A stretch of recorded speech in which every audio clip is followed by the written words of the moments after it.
Assalamualaikum warahmatullahi wabarakatuh.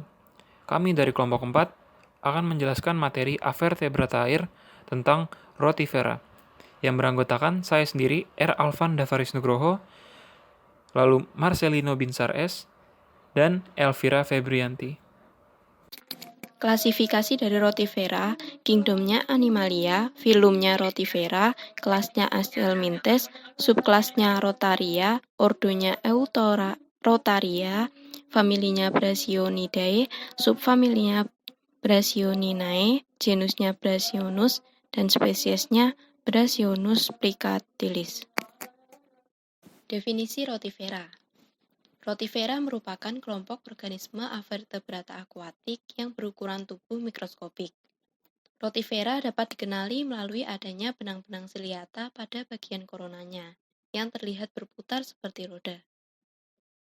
Penggunaan nama Rotifera dimulai sejak tahun 1764 oleh Becker yang mendeskripsikan Rotifera sebagai organisme pembawa roda atau rota yang berarti roda dan vero yang berarti membawa dalam bahasa Latin. Sistem reproduksi Rotifera. Rotifera bereproduksi secara seksual dan beberapa jenis secara aseksual partenogenesis, tanpa kehadiran individu jantan sekalipun. Partenogenesis merupakan gabungan partenos yang berarti virgin dan genesis yang berarti pembuatan, yang merupakan bentuk reproduksi di mana individu betina memproduksi sel telur yang berkembang tanpa melalui proses fertilisasi.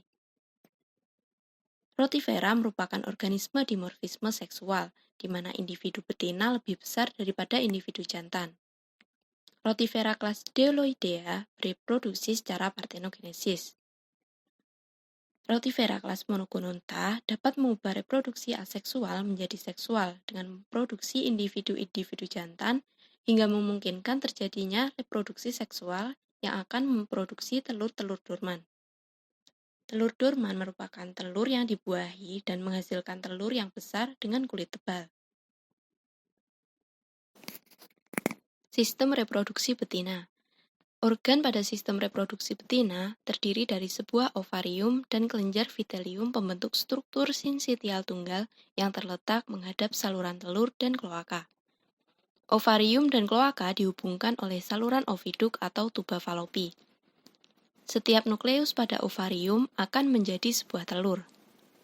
Selanjutnya, sistem reproduksi jantan. Organ pada sistem reproduksi jantan terdiri dari testis dan saluran sperma tunggal yang terhubung dengan prostatedan pada bagian ujung posterior jantan. Memiliki alat kelamin yang menginjeksi sperma seperti jarum hipodermik ke dalam pseudokolom betina, sehingga disebut dengan hypodermic impregnation.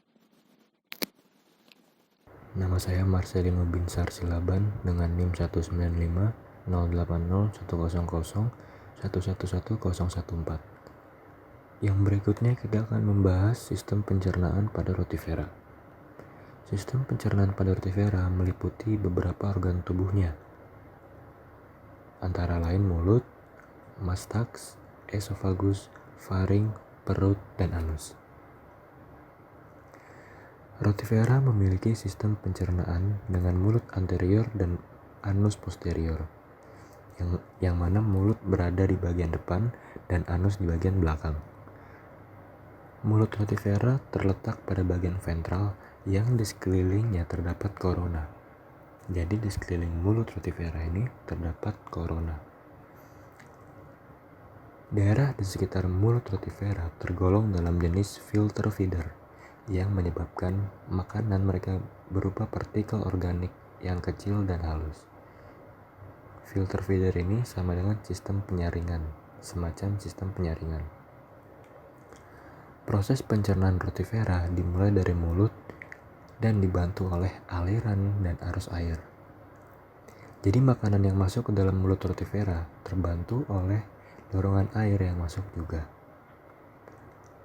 Rata-rata makanan Rotifera biasanya berupa protozoa atau Rotifera kecil. Hal ini disebabkan karena Rotifera merupakan karnivora. Rotifera sendiri memiliki alat tubuh penjepit untuk menangkap organismenya untuk dimakan. Organisme yang terjebak oleh penjepit akan dimasukkan ke dalam mulutnya dengan cara melipat cuping ke bagian dalam mulut, sehingga organisme tidak akan dapat keluar kembali. Sistem penjepit ini sama dengan menjebak organisme yang sudah masuk ke dalam mulut. Makanan yang sudah masuk ke dalam mulut akan masuk ke suatu organ yang disebut mastaks, yang nantinya diteruskan ke eksofagus yang menghubungkan faring dengan perut.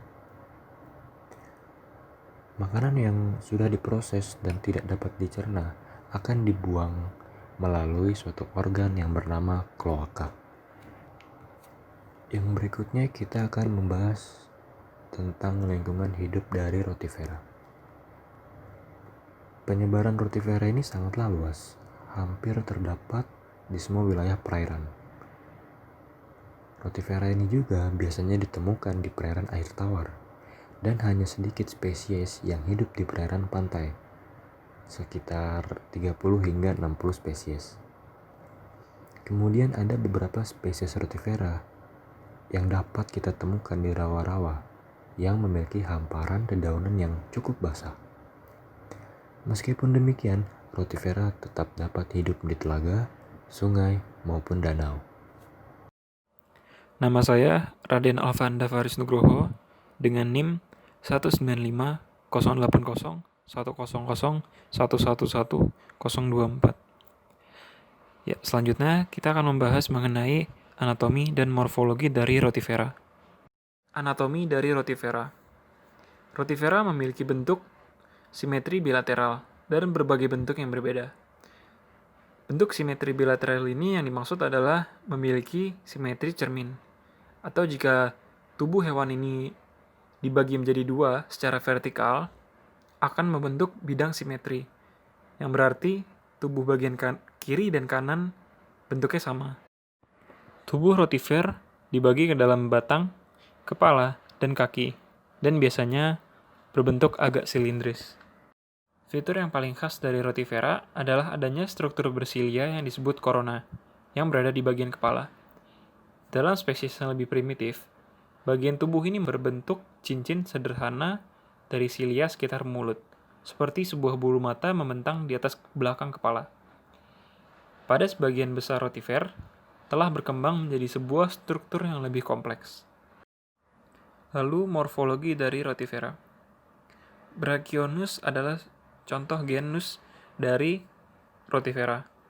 Ukuran Brachionus berukuran antara 60 sampai 80 mikron sampai 300 mikron.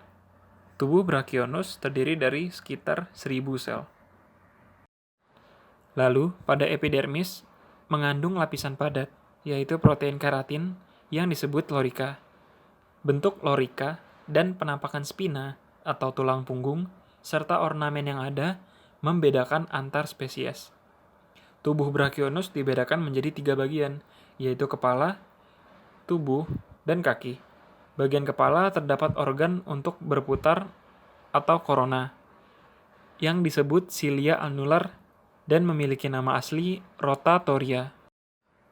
Bagian depan korona dapat ditarik masuk dan dapat memutar sesuai gerakan air untuk mengambil partikel makanan kecil, terutama alga dan detritus, atau partikel organik hasil dari proses penguraian sampah organik, baik yang berasal dari tumbuhan ataupun hewan, seperti daun yang gugur, feses, binatang yang telah mati, dan lain-lain. Bagian tubuh terdiri dari sistem pencernaan, sistem pengeluaran, dan organ genitalia, atau organ reproduksi betina. Karakteristik organ Brachionus contohnya adalah mastaks, yang dilengkapi dengan bagian yang keras karena ada kapur di sekitar mulutnya, di mana sangat efektif untuk menggiling partikel yang susah dicerna. Dan kaki yang berupa struktur yang dapat ditarik masuk dengan bentuk melingkar tanpa ruas-ruas akhir pada 1 atau 4 jari. Lalu yang selanjutnya ada macam-macam dari rotifera. Berdasarkan fase reproduksinya, filum rotifera dibagi menjadi 3 kelas. Yang pertama, kelas Deloidea, di mana kelas ini mempunyai jumlah spesies kurang lebih 350 spesies. Tubuhnya tidak dilindungi oleh kutikula. Kelas ini biasanya hidup bersimbiosis dengan lumut. Ketika mengalami keadaan lingkungan yang tidak dapat diprediksi, mereka dapat hidup dalam keadaan kekeringan sekalipun. Mereka akan mengalami peristiwa yang dinamakan anhidrobiosis.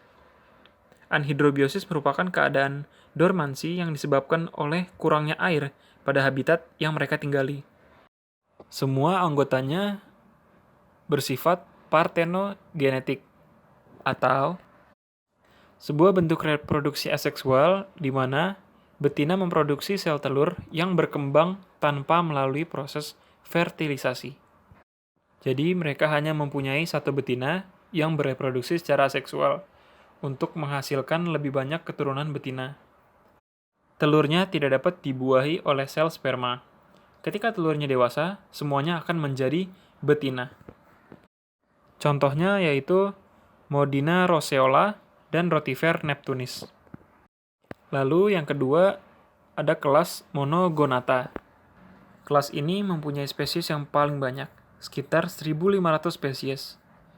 Mereka hidup sebagai parasit pada bryofit atau alga hijau. Mereka bereproduksi secara seksual dan aseksual. Ukuran jantan lebih kecil dibandingkan dengan ukuran yang betina. Betina memproduksi sel telur yang tidak dapat dibuahi, yang nanti akan menjadi betina atau melalui reproduksi aseksual. Dan pada reproduksi seksual terjadi ketika pada lingkungan yang tidak menguntungkan, seperti lingkungan yang terlalu kering atau lingkungan yang terlalu basah. Ketika betina memproduksi sel telurnya pada fase seksual, apabila telurnya dapat dibuahi, maka akan menjadi betina. Dan sebaliknya, apabila tidak dapat dibuahi, telur tersebut akan menjadi jantan. Contoh dari kelas ini yaitu Notomata copeus, Notomata wernicki, dan Branchions sp. Lalu yang terakhir ada kelas Seisonidea. Kelas ini merupakan kelas yang mempunyai spesies primitif. Habitatnya berada di laut atau hidup pada insang krustasean. Semua anggotanya partenogenetis, di mana mereka hanya mempunyai satu betina yang bereproduksi secara seksual untuk menghasilkan lebih banyak keturunan betina. Sel telurnya tidak dapat dibuahi oleh sel sperma. Ketika telurnya dewasa, semuanya akan menjadi betina. Setiap induknya biasanya hanya menghasilkan 10 hingga 50 telur saja. Contoh dari kelas ini yaitu Hydratina senta. Lalu ini daftar pustaka yang kami gunakan untuk menyusun presentasi kami. Sekian materi yang dapat kami presentasikan. Jika ada salah-salah kata, kami mohon maaf. Terima kasih. Assalamualaikum warahmatullahi wabarakatuh.